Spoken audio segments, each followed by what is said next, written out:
Hello everyone, welcome to TGIF, your weekly news update in less than 5 minutes. So today, a lot of developers have been equipped with AI tools to aid the way they work and they code. But are they using these tools efficiently and especially in the context of GitHub Copilot? So to join me on this short conversation, I have Mohan Krishnan Sridharan, who is a specialist. He's a practitioner from GitHub. So join me for the short conversation.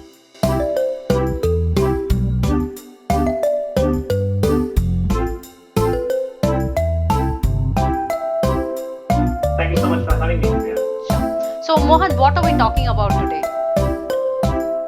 Like you mentioned, Divya, developers love Copilot.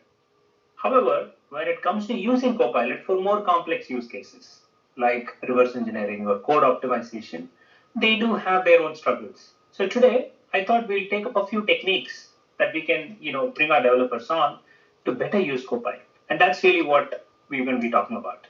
Wow, so you're talking about a tool which will help developers reverse engineer code. That sounds fascinating. So how does this work? Yeah. So we're going to be talking about something called meta prompting. Now, I told you about developers having trouble with complex use cases. So we did a little bit of root cause analysis on what's really going on. The first is developers actually struggle to actually give the AI enough context. Two, developers love to get a view under the hood, see how things work. But sometimes Copilot responses can be looking like black box responses. So that was the second problem that most developers had. And third, a lot of times Copilot might give the response, but it might not be giving it in the format that developers will be looking for. So these were three broad problems that meta prompting tries to solve, and that's really what we will actually dive a little bit more deeper on. Sure. So this is meta prompting. So are you also relating meta prompting with something called as prompt libraries? Those are very, very similar things, except meta prompting also provides, a structure and syntax to the prompt, a more predictable structure and syntax to the prompt. It uses things like mathematical concepts like type theory, which helps you classify your prompt into different sections. And also, since these are large language models, they've been trained a lot on things like XML and JSON. It also plays into an LLM's ability to parse these data much better. And most importantly, the emphasis is on the how rather than the what. How does the model actually give you that response?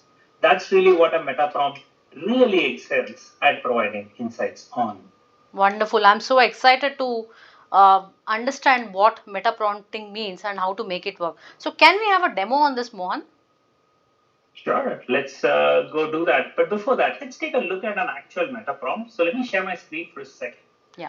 Now, I have actually brought up a GitHub repository. Hopefully that's showing up on my screen. Now, there are a bunch of these Markdown and XML files. So let's make this a little bigger so that people can actually see it better. Let's, pull up one of these files, the new prompt, new feature prompt.xml. Now, you might be wondering, why is there an XML file in the place of a prompt? That's because I've actually coded a prompt in the form of an XML file. I've basically provided context, where the source files are, what my objective is, what's the style that I actually want the response of the LLM to be looking like, the audience of the response, is this a technical architect, a developer, whoever else it is, and then also a nice little structure in which I actually want the LLM to be providing that response. So rather than asking it a specific question, a relatively open-ended question, I'm now starting to define a very specific format in which I expect the capability to come understand my request and then provide a response. So to that note, what I've done is taken this, I've just put this into a specific format in which I can actually, format it.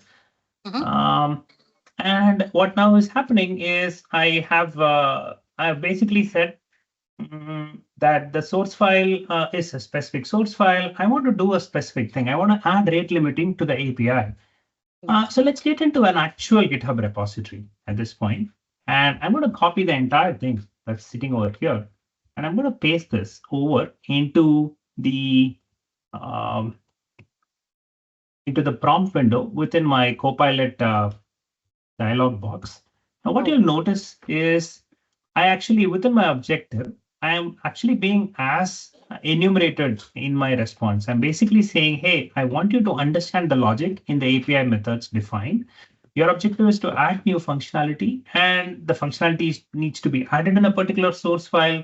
This is the new requirements that I would add. So where are those? I basically, again, put them as HTML snippets right there. So once I do this and then I hit enter, now the LLM behind Copilot starts to understand what I'm trying to do. And then not just that, it actually starts to understand the current plan, and then it starts to give me a specific response that I'm basically looking for. Let's get into an immersive view and understand what's going on. Oh, maybe I just need to wait until the response fully comes back. But okay, so the responses fully come back. Let's just get into an immersive view, basically a larger view of the same conversation that we saw. So think about this. I basically gave it this particular prompt, and what came back was a very lucid explanation of what Copilot is really trying to do. It basically tells me, you know what, the task is to add rate limiting to a particular file. It tells me what is the current flow that it is understanding. So I can basically take this, put this into a a format that I basically understand. This is a visualization of my current content, and I can basically also see if there are any issues like vulnerabilities that it is noticing, assumptions that it is making at this point, and then it nicely gives me a solution approach, which involves the proposed flow, the proposed code changes, and all the necessary things that I would probably need to know. Now, I could go back and I can actually add things like, hey, give me test cases, give me documentation. So there is just a lot of things that I can do. So for a team, you just spoke pretty well. A prompt library. If you're maintaining a prompt library, this might be an excellent way in which you can actually persist all your prompts and share that across your teams. The best part is the variables within that particular prompt are very clearly defined. So you don't have to actually, modify the entire prompt. You just have to modify specific parts of your prompt, and boom, Copilot is going to give you the exact, response that you actually might be looking for. Thank you so much, Mohan. Thank you so much for that wonderful demo.